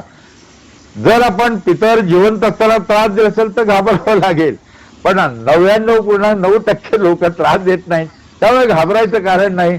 पितृपक्ष वाईट नसतो. मग तुम्ही म्हणाल मुहूर्त का नाही नसतात, त्यामध्ये इतर कार्य का नाही केली जात? तुम्ही इतर काम करताना पितरांना विसराल, लक्षात घ्या. म्हणून पितृपक्षात इतर कोणतीही कामं करायची नाहीत, फक्त पितरांचं स्मरण करायचं. पुन्हा मला सांगायला पाहिजे की गणपती हा मातृपितृ भक्त होता, गणपतीचा तो गुण सुद्धा घ्यायला पाहिजे. आजकाल जे आपल्या आई वडिलांना वृद्धाश्रमात ठेवतात, त्यांनी गणपती पासून हा जर गुण घेतला ना तरी सार्थक होईल त्या पूजेचं. म्हणून पितृपक्षामध्ये पितरांचं स्मरण करणं, ज्याने आपल्याला शिक्षण दिलं, जन्म दिला, जमीन जुमला ठेवला, अर्थात ज्यांच्यामुळे आपण या जगामध्ये आलो, यासाठी पितृपक्ष हा पितरांचं स्मरण करण्याचा दिवस आहे, तो महत्वाचा. त्यानंतर नवरात्र येतं, अश्विन महिना. बघा, नवरात्र 9 दिवसांचं का असतं, त्याच्या मागचं विज्ञान समजून घेऊया आपण. आता शेतामध्ये तयार झालेलं धान्य अश्विन महिन्यामध्ये घरामध्ये येतं, लक्षात घ्या. आणि घरात येतं म्हणजे घर समृद्ध होतं. निर्मिती शक्तीची पूजा म्हणजे नवरात्र. निर्मिती शक्ती आणि 9 अंक याच्यात रिलेशन आहे. म्हणजे बघा, बी पेरल्यानंतर 9 दिवसामध्ये अंकुरतं, म्हणून नवरात्र निर्मिती शक्तीची पूजा म्हणून 9 दिवसांची असते. गर्भधारण झाल्यापासून 9 महिने 9 दिवसांनी मूल जन्माला येतं, निर्मिती शक्ती इथे आली. निर्मिती शक्तीची पूजा म्हणजे नवरात्र, घटस्थापना. आता इथे मला मुद्दाम सांगायचं, वेळ कमी आहे तरी पण, की बरेच लोक हे देवीच्या देवळात जाऊन देवीची आरती करतात, पूजा करतात, जोर भक्ती करतात, पण घरामध्ये जी देवी व्यवहार करते, उदाहरणार्थ आपली आई, आपली पत्नी, आपली मुलगी, आपली सून, त्या देवताच आहेत. त्यांच्यामध्ये महालक्ष्मी, त्यांच्यामध्ये महासरस्वती, त्यांच्यामध्ये महाकाली हे गुण यायला पाहिजेत. ईश्वराचे गुण यायला पाहिजेत, देवतेंचे. घरची स्त्री जर महासरस्वती असेल, सुशिक्षित असेल, तर मुलांवरती संस्कार होतील. घरची स्त्री त्या आर्थिक व्यवहारामध्ये कुशल असेल, म्हणजे महालक्ष्मी असेल, तर अर्थात घराला चांगलं हे सुख समृद्धी लाभेल. घरची स्त्री जर महाकाली असेल, एखादा गुंड आला तर 2 लाफा मारायची ताकद तिच्यात असेल, तर ती घर सशक्त होईल. तर घरच्या स्त्रीमध्ये आपलं काय झालंय, हे सगळं ग्रंथात राहिलं, पोथ्या पुराणात राहिलं, कर्मकांडात राहिलं. हे कर्मकांडाचं जंजाळ बाजूला सारून आपण वैज्ञानिक दृष्टिकोन ठेवायला पाहिजे. आणि नवरात्राचं महालक्ष्मी, महासरस्वती आणि महाकाली हे गुण प्रत्येक स्त्रीमध्ये यायला पाहिजेत. अर्थात आधुनिक काळामध्ये शिक्षणामुळे हे येत आहेत, हे आनंदाची गोष्ट आहे. अर्थात नवरात्राचा मूळ उद्देश तोच आहे, निर्मिती शक्ती, आदिशक्तीची पूजा वेगवेगळ्या रूपात सांगितलेली आहे. त्यानंतर अश्विन महिन्यामध्ये आपल्याला माहिती असेल की अश्विन महिन्यामध्ये महत्वाची गोष्ट म्हणजे कोजागरी पौर्णिमा. तो जागर्थी, जागा कोवडे म्हणजे झोपेतून जागा नव्हे. आर्थिक व्यवहारामध्ये आळसापासून उद्योगीपणामुळे, अशिक्षितापासून सुशिक्षित, याच्यामध्ये कोण जागा आहे तो महत्वाचा कोजागरी पौर्णिमा. कोजागरती त्याला ती लक्ष्मी प्राप्त होते. त्यानंतर अश्विन कृष्ण त्रयोदशी, धनत्रयोदशी. धनत्रयोदशीला दीपदान करायला सांगितलंय. इथे यमराजाने यमदूतांना विचारलं, कथा बघा किती सुंदर आहे. ते विचारलं, तुम्ही जर एखाद्याचे प्राणहरण करता तर तुम्हाला काय वाटतं? ते म्हणाले, आम्ही प्राणहरण करतो, दुःख होतं, परंतु लहान मुलाचे जेव्हा प्राणहरण करतो तेव्हा आकांत बघून आम्हाला जास्त त्याच्यावर उपाय सांगा. तेव्हा यमराजाने सांगितलं, जो कोणी धनत्रयोदशीला दीपदान करेल त्याला घरामध्ये अपमृत्यू होणार नाही. आता या कथा पुराणातल्या कथेचं तत्व घ्यायचं की दीपदान करा गरिबांना, त्यांना दिवाळी साजरी करता यायला पाहिजे. ही प्राचीन काळी आपल्या संस्कृतीमध्ये दान संस्कृती आहे. लक्षात घ्या, दान म्हणजे डोनेशन नव्हे. डोनेशन हे जाहीर केलं जातं, कोणी द्यायचं, काय दिलंय. दान हे गुप्त ठेवायचं असतं. एका हातानं दिलेलं दान दुसऱ्या हाताला सुद्धा कळता कामा नये. दान संस्कृती हे आपल्या संस्कृतीचं वैशिष्ट्य आहे. धनत्रयोदशीला केवळ दीपदान नव्हे तर फराळ जो केलेला असतो त्याचं दान, वस्त्रदान हे दान करा, हा उद्देश आहे. त्यानंतर नरक चतुर्दशी अर्थात नरकासुराचा वध केला. आपण ते कडू फळ कार्ट ते पाठाला चिरडतो नरकासूर मधून, पण नरकासूर आपल्यामध्ये पण असतो. आपल्यामध्ये पण राक्षस आहेत. एक आळस राक्षस आहे, एक आपल्याकडे भ्रष्टाचाराचा राक्षस प्रत्येकात दडलेला असतो. आपणच आपल्यामधील राक्षसांचं निर्दालन करणं हे या पौराणिक कथेपासून घ्यायला पाहिजे. आता बघा, श्रीकृष्ण नरकासुराचा वध केला आणि 16 सहस्र त्यांनी मुली पळवून नेल्या होत्या, त्यांची मुक्तता केली. त्यांच्या आईवडिलांना निरोप पाठवायला घेऊन जा, अर्थात आईवडील यायला तयार नाही. मग त्यांना समाजात प्रतिष्ठा प्राप्त व्हावी म्हणून त्यांच्याशी विवाह केला असं जाहीर केलं. अशी कथा आहे. पण कथेमागचं सूत्र हेच की एखाद्या गुंडानं पळवलेल्या मुलीला सुद्धा वडील घ्यायला तयार नसतात घरात. त्यासाठी ही कथा मुद्दाम महत्वाची आहे. अर्थात नरकासुराचा वध केला, दुष्ट प्रवृत्तीचा वध केला, हे मला सांगायचं आहे. मगच नवरात्रात आणखी एक सांगायचं आहे, देवांना जे जमलं नाही ते देवींनी केलेलं आहे. मला स्त्रियांच्या बाबतीत, महिलांच्या भगिनींच्या बाबतीत मला हेच सांगायचं आहे की पुरुषांना एखादी गोष्ट जमत नाही त्या महिला करू शकतात. बघा तुम्ही, अनेक वेळा देवांवर संकट आली तर ते देवीला त्यांनी आराधना केली आणि देवी प्रसन्न होऊन तिने दुष्टांचा नाश केला. तर घरची स्त्री जर महालक्ष्मी, महासरस्वती, महाकाली असेल तर घराला घरपण येतं, हे लक्षात घ्यायला पाहिजे. लक्ष्मीपूजन अश्विन कृष्ण अमावस्या प्रदोषकाली लक्षात घ्या. प्रदोषकाली म्हणजे सूर्यास्तानंतर 2-2.5 तासाचा प्रदोषकाल असतो आणि त्याच्यामध्ये लक्ष्मीपूजन करायचं आहे. लक्ष्मी कुठे राहते आपल्याला माहिती आहे. समुद्र मंथनातून लक्ष्मी आणि अलक्ष्मी त्या बाहेर पडल्या. अलक्ष्मीला विचारलं त्यांनी, मी कुठे राहू? त्यांनी सांगितलं देवानी की तू जिथे अस्वच्छता असेल, आळस असेल, भ्रष्टाचार असेल, भांडण असतील, कल असतील, तिथे तू राहा, अलक्ष्मी. म्हणून आपल्याकडे दिवाळीत अलक्ष्मी निस्सारण, अलक्ष्मीचं वाहन गाढव आणि शस्त्र झाडू तिचा, म्हणून झाडूची पूजा करतात. अलक्ष्मी कोणालाही नको असते, दारिद्र्य कोणालाही नको असतं, लक्ष्मी पाहिजे असते. पण लक्ष्मीने विचारलं मी कुठे राहू?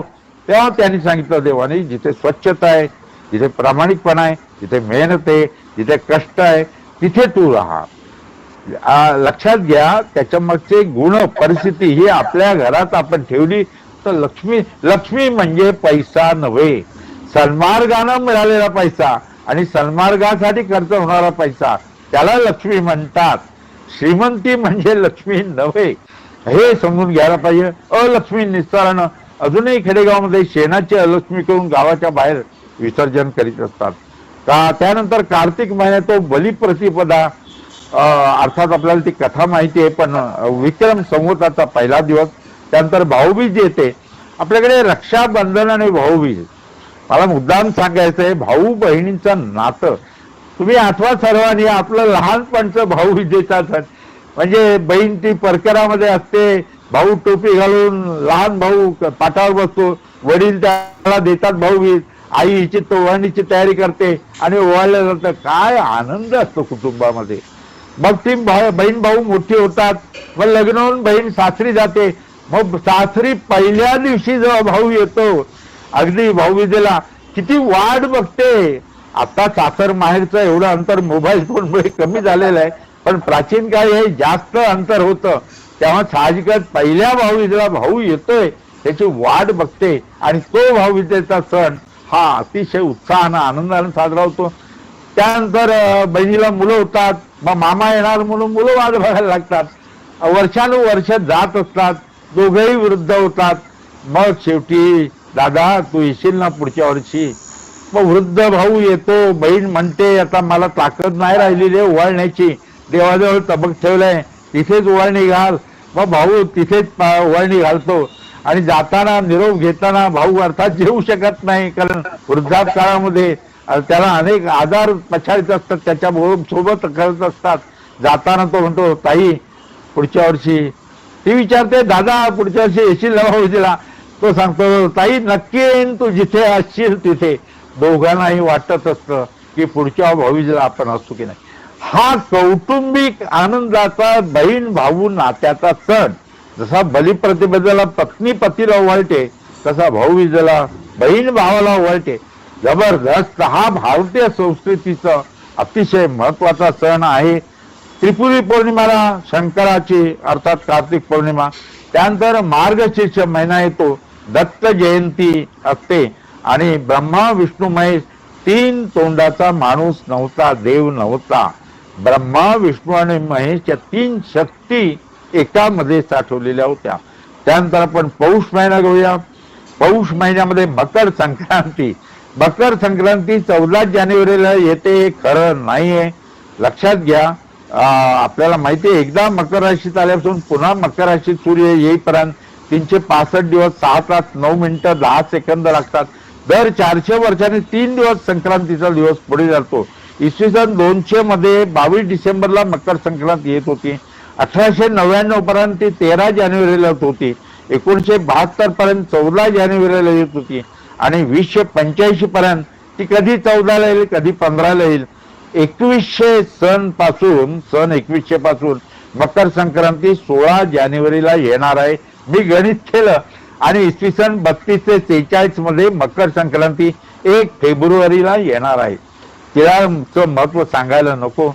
आता माघ महिना उजाडतो, तो माघ महिना गणेश जयंतीचा असतो. गणेशाने 3 अवतार घेतले, वैशाख पौर्णिमा पुष्टीपती विनायक जयंती, भाद्रपद शुक्ल चतुर्थी पार्थिव गणेश पूजन आणि माघ शुक्ल चतुर्थी गणेश जयंती.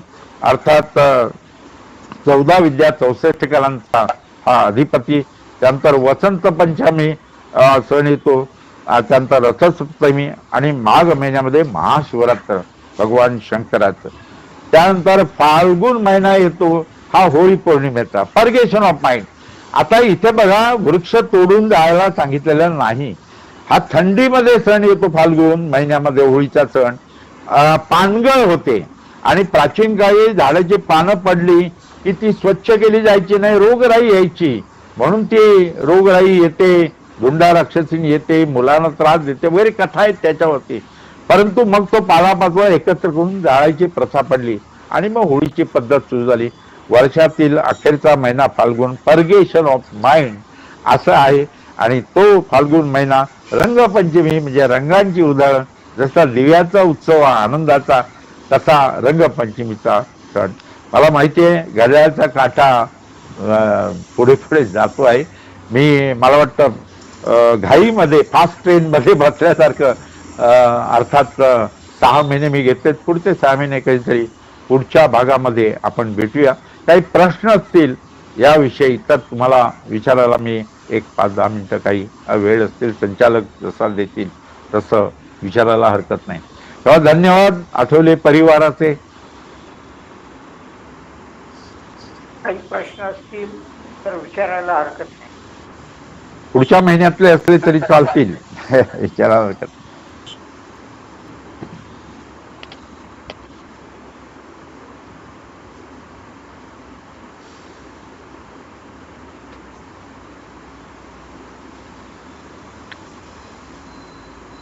शरीराचं आरोग्य आणि मनाचं आरोग्य यासाठी सण उत्सव असतात. उत्सव हे मनाचं आरोग्य राखतात आणि सण हे शरीराचं आरोग्य राखतात.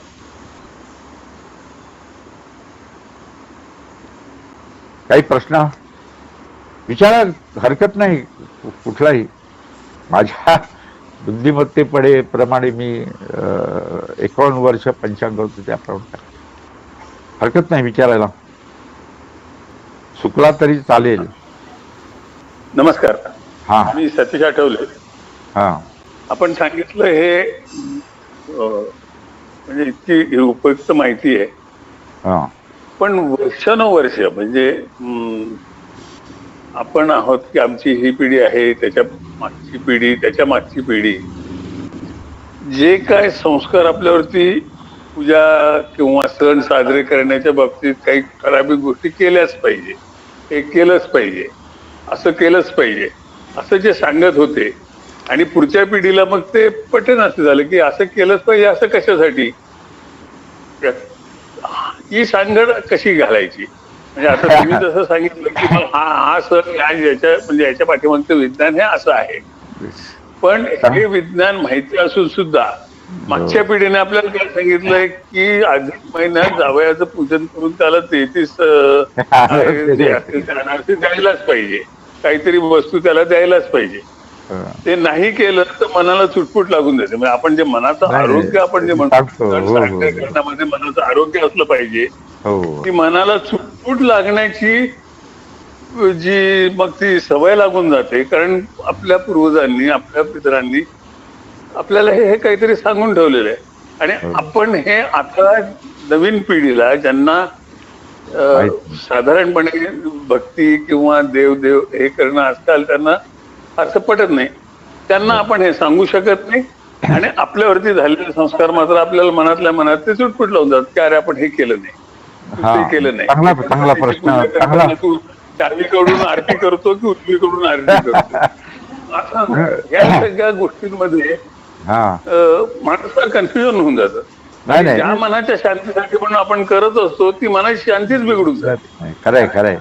अगदी चांगला प्रश्न विचारलाय. बऱ्याच लोकांच्या मनामध्ये हा प्रश्न असतो.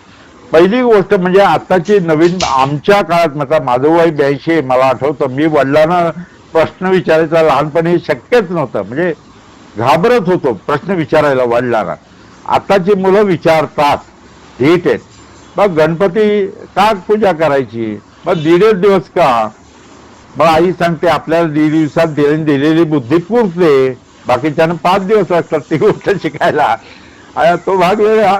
पण महत्वाची गोष्ट 1.5 दिवस आणि 5 दिवस हे महत्व नाही, त्याचे गुण, प्रभू रामचंद्राचे गुण काय आहेत ते आपण अंगा घ्यायला पाहिजेत. म्हणून त्याचे ते आपण जयंती साजरी करतो, राम जयंती, रामनवमी साजरी करतो किंवा श्रीकृष्ण जयंती साजरी करतो. मूळ देश हे आदर्श आहेत, त्याचे गुण मी एक पुस्तक लिहितोय त्याच्यात. कारण हे गुण काय आहेत आधुनिक काळामध्ये. आता त्या गणपतीचं लिडरशिप, मॅनेजमेंटचं अनेक गोष्टी आहेत. आई वडिलांनी ह्या मुलांना सांगायला पाहिजेत आणि असं सांगायला पाहिजे, खरं सांगू का, आपण निर्भय राहायला पाहिजे. देवाची पूजा करताना किंवा काही आपण जर चूक नसेल आणि चूक झाली तरी देव क्षमा करतो. देव कधी कोणाचं वाईट करीत नाही, वाईट चिंतित नाही. निर्भयपणे करायचं आणि मुलांना त्याचं महत्व समजून सांगायचं. आत्ताची मुलं काय झालं, इंग्लिश मिडियम मध्ये शिकणारी मुलं असतील तर त्यांना धड इंग्लिश वाङ्मय नाही, मराठीतून वाचन होत नाही, त्यामुळे थोडा प्रॉब्लेम होऊ शकतो. पण मग त्याच्यावर पडल्यानंतर त्यांनी करण्यापेक्षा आपण जरा मुलगा मोठा झाला की त्याला सांगायचं तू पूजा कर. मुलगी असेल मुलीने सुद्धा पूजा करायला हरकत नाही गणपतीची, असं कुठे लिहिलेलं नाही महिलांनी करू नये. आणि सोहळा का तर स्वच्छतेसाठी. आता कोरोना काळामध्ये आपल्याला कळलं सोहळ्याचं महत्व काय ते, तेव्हा इट टेक्स टाइम. पण त्याच्या मागचं विज्ञान समजून सांगितलं की ऋतूप्रमाणे आहार घेणं. आता उपवास, चांगला प्रश्न विचारला तुम्ही. बिस्किट खाल्लं चुकून तर उपवास बुडत नाही. उपवासाला काय खायचंय कुठल्याही ग्रंथात लिहिलेलं नाहीये, लक्षात घ्या. साबुदाणा कसा खायची सुरुवात झाली कोण जाणे. खरं साबुदाणा हा अतिशय आरोग्याला हानिकारक आहे, वाईट आहे. बटाटा तर आपलाच नव्हे. मला सांगायचं आहे हे उपवासाचे हलका आहार घेणं म्हणजे उपवास हे महत्वाचं आहे. आणि हलका आहार म्हणजे डायटिंग आधुनिक काळामध्ये. तर यज्ञात जे द्रव्य अर्पण करतो त्यातला भात सोडून बाकी खायला हविष्यानं ते परवानगी आहे. आता कर्नाटकमध्ये पोहे खातात उपासाला, पोहे. आपल्याकडे पोहे खाल्ले तर म्हणजे चालणार नाही. लक्षात घ्या कुठल्याही ग्रंथात लिहिलेलं नाही हे हलका आहार घेणं. त्यामुळे एखादं चुकून बिस्किट खाल्लं नकळत म्हणजे आपल्याला जाणीव नसताना हा संयम पाळण्यासाठी उपवास असतो. किंवा आपण मनाचा निग्रह.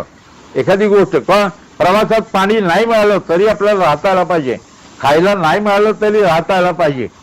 ही शरीराला सवय होण्यासाठी उपवास सांगितले. म्हणजे उपवासाची सवय होते. देवाची आणखी एक फायदा असा की आपल्या घरातली पुढची पिढी निर्व्यसनी राहायला पाहिजे असेल तर हा देवाची एक अज्ञात म्हणजे दिसत नाही पण भीती आहे ती असलेली चांगली. ते संस्कार मुलांवरती होत असतात. त्यामुळे व्यसन करून मुलगा घरी येणार नाही आणि देवाजवळ बसणार नाही, कारण त्याला माहिती आहे आपले घरामध्ये हे सोहळं पाळलं जातं. लक्षात घ्या हे सगळं शेवटी आपल्यासाठी आहे.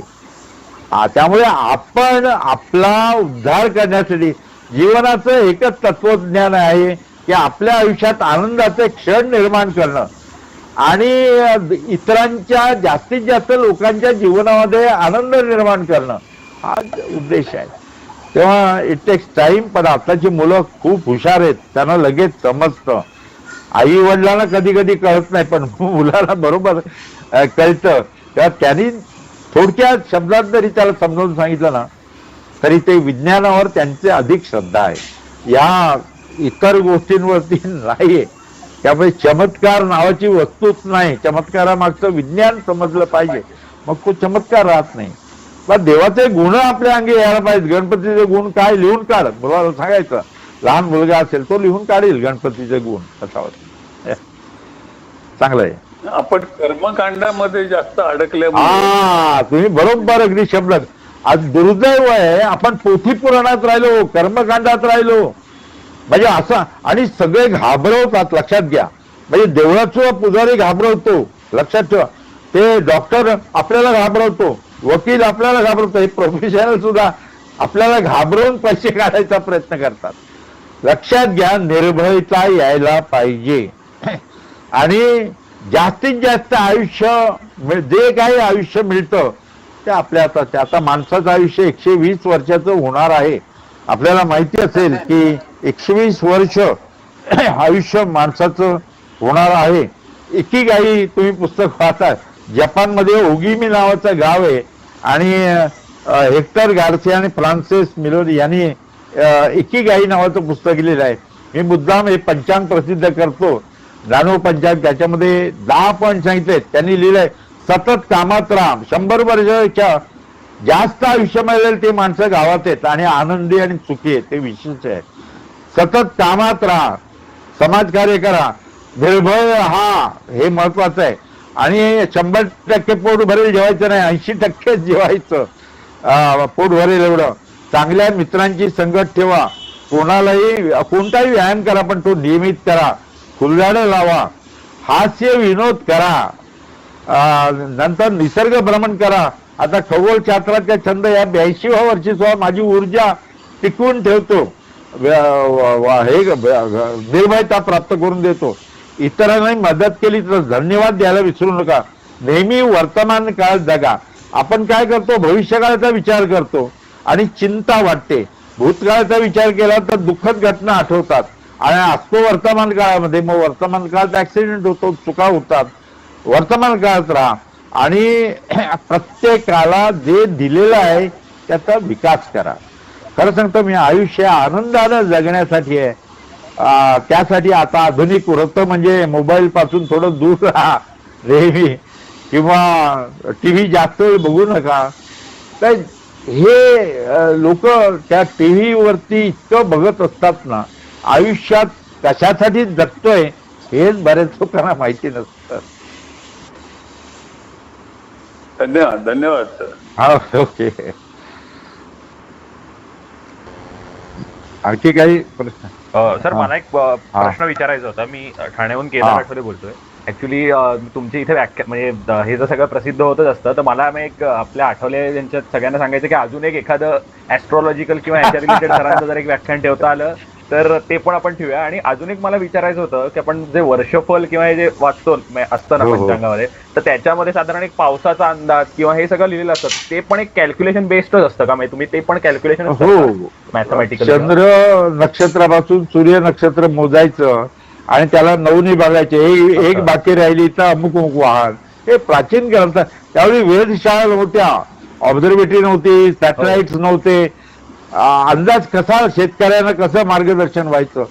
तर मृग नक्षत्रात बा सूर्यानं प्रवेश केला. वाहन काय आहे, हत्ती वाहन आहे म्हणजे पाऊस जास्त पडेल, किंवा बेडूक आहे म्हणजे पाण्यात राहणारा, म्हैस वाहन आहे पाण्यात बसणारी. याच्यावरून तो अंदाज व्यक्त केला जायचा. पण आता मी पंचांगात शेवटची लाईन लिहितो की याच्यावर विश्वासून राहू नका, वेधशाळेच्या अंदाजावरती जास्त विश्वासून राहा, कारण तो अचूक असतो. आपल्या भारतीय वेधशाळा संख्या कमी आहे, उपकरणं कमी आहेत. पण मी अमेरिकेत गेलो तर तिथे बघितलं ना, 8 दिवस अगोदर सांगतात दुपारी 4 वाजता पाऊस पडेल, बरोबर 4 वाजता पडतो 8 दिवसानंतर. इतकं परफेक्ट. मी त्यांच्याकडे जाऊन विचारलं, ते म्हणतात आमच्याकडे डेटा एवढा आहे ना, डेटा कलेक्शन आणि उपकरणं अर्थात. आपल्याकडे सुद्धा डॉक्टर गोवारीकरांनी प्रयत्न केले होते तसे. पण मला मुद्दाम सांगायचे की काळ कळतो. अमुक अमुक मृग नक्षत्रात सूर्यानं प्रवेश केला की काळ कळतो, त्याप्रमाणे शेतकरी लगेच बियाणं पेरतात, असा समज आहे त्याचा. आणि तुम्ही फलज्योतिष सांगितलं ते पण मी सांगतो. ग्रहांवरती माणसांचं जीवन अवलंबून आहे, पण आकाशातील ग्रहांवर नव्हे, तर माणसाच्या मनातील ग्रह. कुठले ग्रह? आग्रह, विग्रह, संग्रह, पूर्वग्रह, दुराग्रह, सत्याग्रह. हे ग्रह जास्त डेंजर.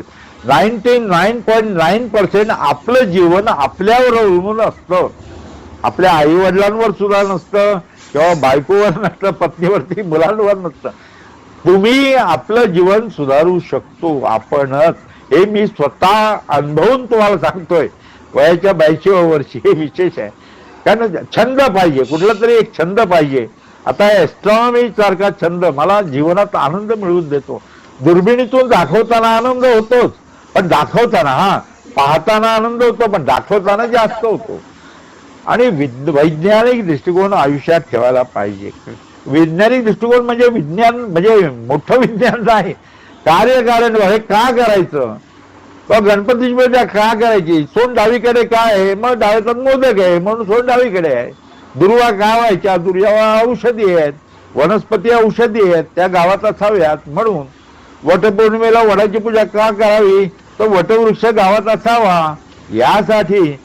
मग स्त्रियांनीच उपवास करायचा नाही. सत्यवानाने काय केलं, मूर्छित राहिला फक्त. सावित्रीची खरी कमाल आहे. पुरुषांनी उपवास करायला पाहिजे. लक्षात घ्या, त्याची कार्य कारण भाव शोधणं. मी मला जन्मच का दिलाय देवाने, काहीतरी काम असणार ना, कार्यकारण भाव. मी उद्या काय करणार आहे, परवा काय करणार आहे, उरलेल्या आयुष्यात काय करणार आहे, कार्यकारण भाव शोधायचा. का, कसे, कुठे, केव्हा. हे लहानपणापासून सवय लागली ना, आणि ते एखादा छंद पाहिजे. कारण प्रत्येकाला आयुष्यात जॉब आपल्या आवडीचा मिळत नाही. मी 25 वर्ष मफतलाल मिलमध्ये टेक्स्टाईल काम केलं कामगारांच्या बरोबर. आणि नंतर मनासारखं जगायचं, अर्थात पंचांग, कॅलेंडर, आकाश दर्शन. अर्थात आपल्याला जगायला जास्त साधनं लागत नाहीत. इतर छंद फंद असतात त्याला पैसे जास्त लागतात. बघा तुम्ही, पैशामुळे आयुष्य उद्ध्वस्त झालेली माणसं आहेत अति लोभापोटी. म्हणजे बिझनेसमन सुद्धा इतकं कर्ज काढतो की त्याला ते कर्ज फेडता येत नाही आणि शेवटी आत्महत्या करावी लागते. मला तुम्ही सांगा, हा सक्सेसफुल माणूस नाही. सक्सेसफुल माणूस तोच की जो स्वतःच्या जीवनात आनंद निर्माण करतो आणि इतरांच्या जास्तीत जास्त लोकांच्या जीवनात आनंद निर्माण करतो, तो यशस्वी माणूस. थँक्यू धन्यवाद. ओके, धन्यवाद. आणखी काही बरोबर, वेळ एवढीच असते ना. हा हा विचारा.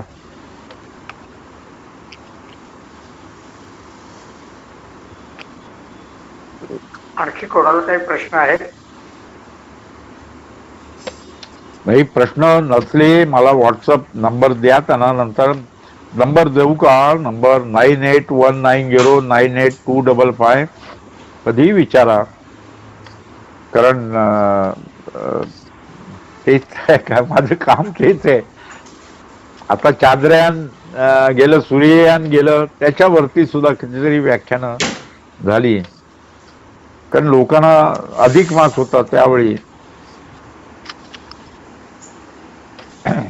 मी एक 5 वर्षाचा आकाश म्हणून पुस्तक लिहिलंय, 50% डिस्काउंट मध्ये देतो. आकाशातील खगोलीय घटना पुढच्या 5 वर्षाच्या त्या लिहिलेल्या आहेत. नंतर हे नॅनो पंचांग, हे मार्केटमध्ये आहे 2024चं. हे गणेश चतुर्थीला प्रसिद्ध होतं, पण यावर्षी लवकर झालं. माझ्या पत्नीनं पुस्तकं लिहिली आहेत सुभाषितांवरती. 2 खंड आहेत, 400 सुभाषित, संस्कृत आणि मराठी आणि इंग्रजी अर्थ. 12 संस्कृत स्तोत्रांनी म्हणून पुस्तक लिहिले तिने करोनामध्ये. 12 स्तोत्र आहेत, त्याचे मराठी आणि इंग्रजी अनुवाद आहे. ते 200 रुपयाचं पुस्तक आम्ही 100 रुपयाला देतो कॉस्ट प्राइस मध्ये लोकांना, प्रचार व्हावा यासाठी ही पुस्तकं. तेव्हा असं आयुष्य एन्जॉय करायला पाहिजे. मला आनंद झाला प्रश्न विचारलेत आणि मला वाटतं हा उपक्रम चांगला आहे तुमचा. तरुण वर्ग किती सहभागी होत असतो माहित नाही, परंतु व्हायला पाहिजे, एकत्र यायला पाहिजे. आता एकत्र आल्याशिवाय गत्यंतर नाही आपल्याला. नाही, आमच्या कुलसंमेलनामध्ये हा त्यामानाने बरीच उपस्थिती असते.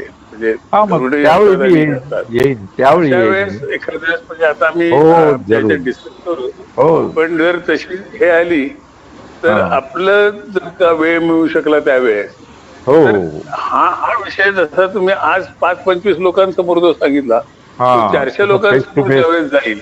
बरोबर, तो त्यांच्यापासून पुढे कोणापर्यंत जरी जाईल त्यावेळेस त्याच्यावरती काहीतरी जागृती होऊ शकते. बरोबर बरोबर. माझं झालंय, माझं म्हणणं असं आहे की या गोष्टींवरती माणूस भीतोच जास्त आहे. आपण जे कर्मकांड करत असतो किंवा करायला लावतो किंवा पाहत असतो ते भीतीपोटी, की मला मी हे बरोबर बरोबर बोललात तुम्ही, भीतीपोटी करतो. ऍक्च्युली देव वाईट करतच नाही, देवात नाही तर तो दैवच नव्हे ना. आणि लोकांना प्रलोभनं दाखवली जातात. आता साधा प्रश्न मी एक विचारतो, सत्यांची पूजा करून जर भलवतो असं तर गुरुजी जे आपल्या घरी येऊन सांगतात त्यांनी रोज घरामध्ये केली नसती का?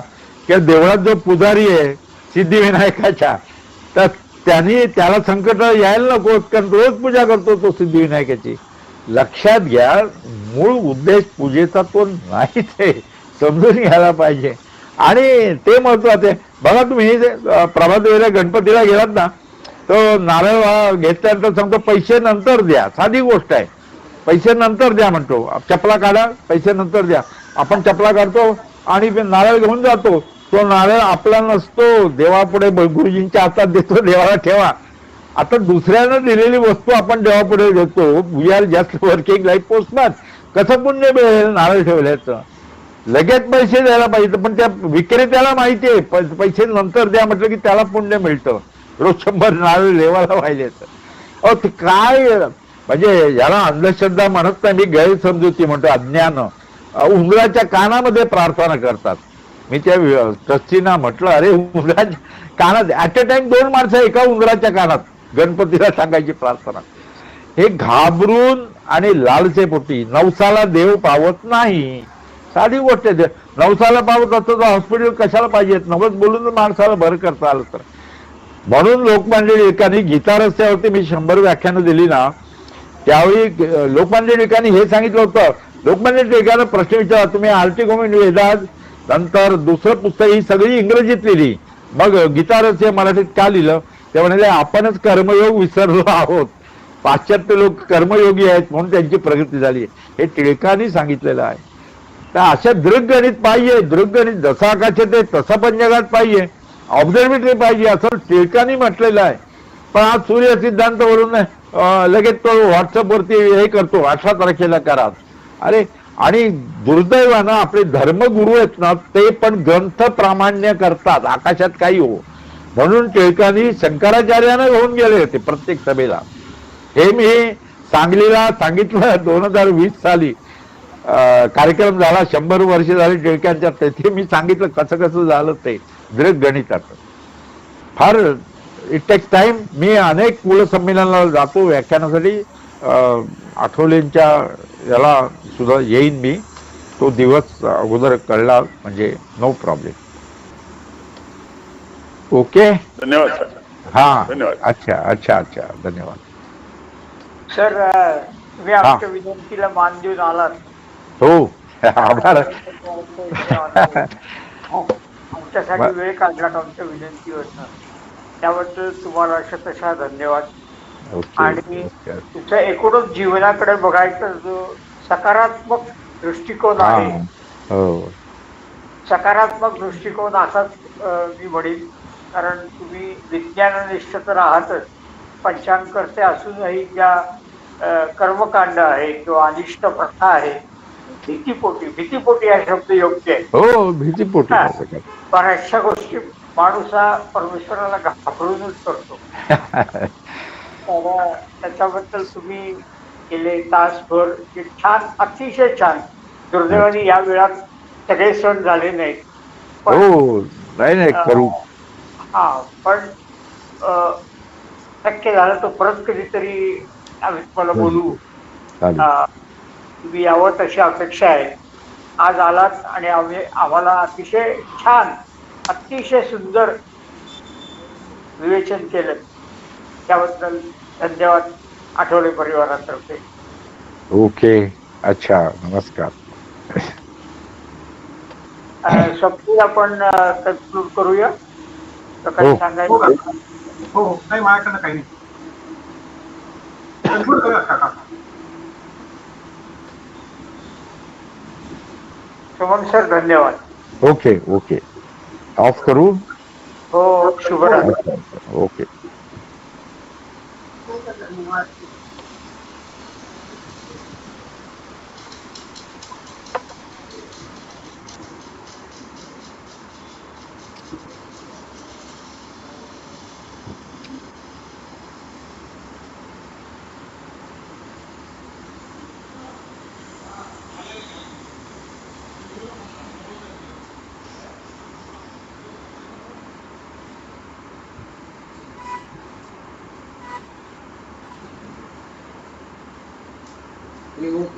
अरे, मी ऐकत होते.